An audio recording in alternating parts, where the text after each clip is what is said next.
Hello guys, welcome to career media once again. My name is Gulshan Jha. Friends, revise cut off आने के बाद you must be thinking कि हमें कौन कौन से स्टेट्स में सीट्स मिल सकती है और हमें कौन कौन से स्टेट्स में अप्लाई करना चाहिए।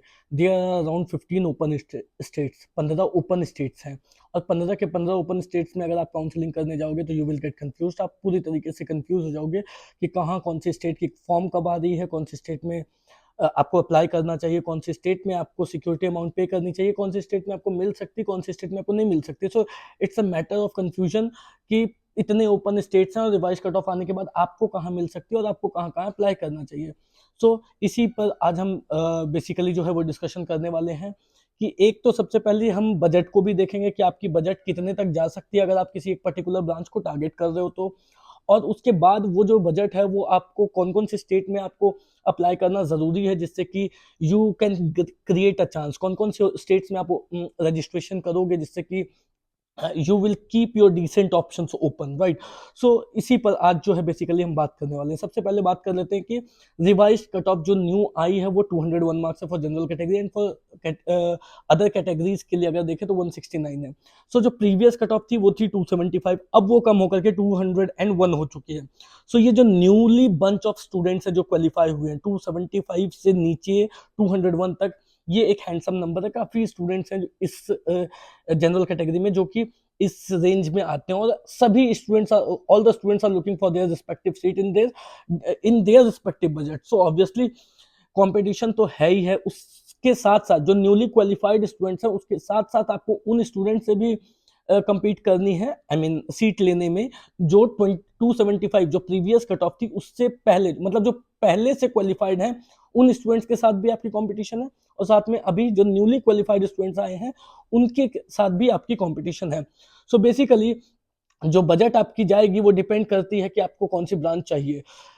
एक सिंपल सी लॉजिक है जिस बात को आपको समझना जरूरी है। बहुत सारे कॉल्स आपको आते होंगे जिसमें कि आपको एक बहुत ही अट्रैक्टिव ऑफर दी जाती होगी कि हम आपको रेडियो डर्मा 160 170 के बजट में दिला देंगे या फिर हम आपको मेडिसिन पीडिया 140 150 में दिलवा देंगे। तो इस तरीके के जो अट्रैक्टिव ऑफर्स है ना वो सिर्फ सुनने में अच्छे लगते हैं, बाकी इनकी जो रियलिटी है, जो ट्रूथ है वो कुछ और है। एक बात आप समझ लीजिए कि आप अभी क्वालिफाई हुए हैं, जो वन जो आपसे पहले जो क्वालिफाइड स्टूडेंट्स हैं वो ऑलरेडी बहुत सारी सीटें ले चुके हैं, जो सस्ती सीटें हैं वो ले चुके हैं। और जो सस्ती सीटें आई मीन जिन कॉलेजेस की फीस कम है उन पर सभी स्टूडेंट्स की नजर रहती है, क्वालिफाइड स्टूडेंट्स की भी, नॉन क्वालिफाइड स्टूडेंट्स की भी। तो नॉन क्वालिफाइड स्टूडेंट्स अगर ये सोच रहे हैं कि उन्हें जो जो कॉलेजेस हैं, जो स्टेट्स हैं जिनकी फीस बहुत कम है, 18 20 25 30 लैक्स की फीस है, वो अगर मिल जाएगी तो वो एक मिथ है। वो कहीं ना कहीं आप डिल्यूजन में हो और आप कहीं ना कहीं इस बात की सच्चाई नहीं जानते कि वो सीट्स ऑलरेडी उठ चुकी है और उन सीटों का आप तक पहुंचना बहुत ही मुश्किल है, वो पॉसिबल नहीं है। सो जो आपके रैंक पे बजट जाएगी वो कंपैरेटिवली जो ऑलरेडी क्वालिफाइड स्टूडेंट्स हैं उनसे तो ज्यादा ही जाएगी, क्योंकि उन सीटों को जो सस्ती सीटें हैं उनको ऑलरेडी क्वालिफाइड स्टूडेंट ले चुके हैं। उनमें से कुछ सीटें हो सकता है वो छोड़े, 2 4 5 10 सीटें छूटे, बट उन वो जो सीटें छूटेंगी वो वो सीटें भी आप तक नहीं पहुंच पाएंगी, क्योंकि उसके लिए जो बाकी क्वालिफाइड स्टूडेंट्स हैं वो फाइट करके वो सीट ले चुके होंगे, राइट, मेरिट बेसिस पे, काउंसलिंग से, राइट। तो अब बात है कि आपको कौन कौन से स्टेट्स को टारगेट करना, आपकी बजट क्या जाएगी। सिंपल सी बात है, पहले हम बजट को डिसाइड कर लेते हैं कि हमारी बजट कहाँ तक जा सकती है और वेदर हम उस बजट के लिए, हमारी जो बजट है वो हमारे लिए अफोर्डेबल है या नहीं। क्योंकि अगर जो बजट मैं बताने जा रहा हूँ वो बजट आपके लिए अफोर्डेबल है तो आपको काउंसलिंग अटेंड करने का कोई आपके काउंसलिंग अटेंड करने का कोई मकसद है, तो आपको एक्चुअली में बात यह है कि तो आपके वेट करने का कोई मकसद है कि आपको कोई सीट मिले। अदरवाइज वो अगर बजट नहीं है आपकी तो आपको टाइम वेस्ट नहीं करना चाहिए, आपको 2023 के लिए जो प्रिपरेशन है वो स्टार्ट कर देनी चाहिए। क्योंकि ऑलरेडी आपने रिवाइज कट ऑफ का वेट किया, काफी समय आपने अपना बर्बाद कर दिया है। ऑलमोस्ट 1 1.5 महीने तो आपने बर्बाद कर ही दिए, उससे ज्यादा ही बर्बाद कर दिए। अगर हम काउंसलिंग से पहले की बात करें, रिजल्ट के बाद से बात करें, तो आपने ऑलरेडी जो है बहुत सारा टाइम वेस्ट कर दिया। तो अब अगर आप जो भी समय टाइम बचा सकते हो वो आपके लिए अच्छा रहेगा। अगर आपके लिए अफोर्डेबल, आपकी जो बजट जा रही है वो आपके लिए अफोर्डेबल नहीं है, तो आप इन चीजों को साइड रख के 23 के लिए जो रजिस्ट्रेशन, 23 के लिए जो प्रिपरेशन है उस पर फोकस करना स्टार्ट करो और उसके लिए स्टार्ट करो। अब बात है कि बजट जाती कितनी है। अगर आप न्यूली क्वालिफाइड स्टूडेंट्स हो, आपके मार्क्स 275 से नीचे हैं, 275 से 201 के बीच में जो स्टूडेंट्स आते हैं, या फिर कैटेगरी में 169 जो न्यूली क्वालिफाइड स्टूडेंट है, जो न्यू क्वालिफाई हुए हैं, उन स्टूडेंट्स को अगर अपर क्लिनिकल चाहिए रेडियो डर्मा, तो उनकी फीस कम से कम 70-75 लैक्स पर एनम जाएगी। तो आपको उन्हीं स्टेट्स को टारगेट करना है जहां के कॉलेजेस की फीस 70-75 है, तभी जाकर के आपको मिल सकती है। उससे कम वाले जो भी कॉलेजेस होंगे उनमें मिलनी मुश्किल, क्या मतलब नहीं मिल सकती, मिल ही नहीं सकती, खास करके रेडियो डर्मा नहीं मिल सकती। सिमिलरली अगर आप मेडिसिन पीडिया देख रहे हो, तो आपको उन कॉलेजेस को टारगेट करना, उन स्टेट्स की काउंसलिंग को टारगेट करना है जिनकी फीस 60-65 रहे 60-65 लाख पर एनम जिनकी फीस आ रही है, उन्हीं स्टेट्स में, उन्हीं कॉलेजेस में आपको सीट मिल सकती है। अदरवाइज अगर इससे कम की बजट है तो बेटर है कि आप ये सारी चीजें छोड़ करके नेक्स्ट ईयर के लिए प्रिपरेशन करो। सिमिलरली अगर ऑर्थो ओबीजी की बात करें तो कहीं ना कहीं आपकी जो बजट होगी वो भी 55-60 लाख पर एनम जाएगी ही जाएगी। सो जिन कॉलेजेस की फीस इतनी है वो उनको आप उस तरीके से टारगेट कर सकते हो। अगर आप साइकेट्री ईएनटी देख रहे हो तो कहीं ना कहीं 35-40 की जो फीस होगी वो फीस वाले कॉलेजेस आपको मिलेंगे, क्योंकि उनमें ही सीट्स खाली रहेंगी। क्योंकि आप देखो, आप खुद सोचो कि जो जो कॉलेजेस जिनकी फीस कम है, वो आपसे जो अपर रैंकर हैं, जो ऑलरेडी क्वालिफाइड स्टूडेंट्स हैं, वो क्यों छोड़ेंगे? क्योंकि सीट्स उनको भी सस्ती चाहिए, सीट्स आपको भी सस्ती चाहिए। तो जो ऑलरेडी क्वालिफाइड स्टूडेंट्स हैं, वो उससे सस्ती वाली जो जिन कॉलेजेस की फीस कम है, 20 लाख, 25 लाख, 30 लाख पर एनम है, वो नहीं छोड़ेंगे, उनको बिल्कुल नहीं छोड़ेंगे, किसी कीमत पे नहीं छोड़ेंगे।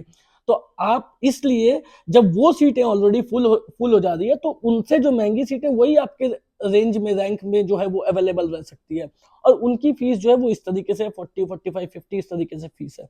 तो आपको उन्हीं स्टेट्स को टारगेट करना, उन्हीं कॉलेजेस को टारगेट करना जो कि आपकी आई मीन जो आपको सीट दिला सकती है। इसी सिमिलरली हम अगर ऑप्थल की बात करें, ऑप्थल की बात करें तो वो भी आपकी 35-40 लाख पर एनम तो जाएगी ही जाएगी मिनिमम। एनेस्थीसिया की बात करें तो 25-30 लाख पर एनम तक जा सकती है।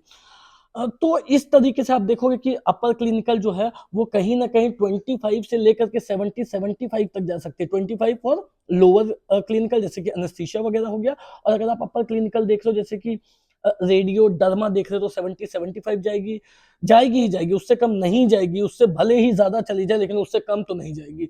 मेडिसिन पीडिया ओबीजी की बात करें तो 60-65 तो जानी ही जानी है उसको, एट एनी कॉस्ट 60 तो मिनिमम जानी ही जानी है।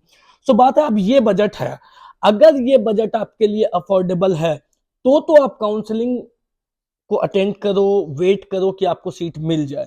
अदरवाइज आपको अपना टाइम वेस्ट नहीं करना चाहिए और आपको 23 के लिए प्रिपरेशन स्टार्ट करनी चाहिए। और अगर आपके लिए अफोर्डेबल है तो कौन कौन से स्टेट्स में आपको अप्लाई करना चाहिए, ये एक इंपॉर्टेंट क्वेश्चन होती है, क्योंकि एज आई टोल्ड यू कि there are 15 open states, 15 open states हैं।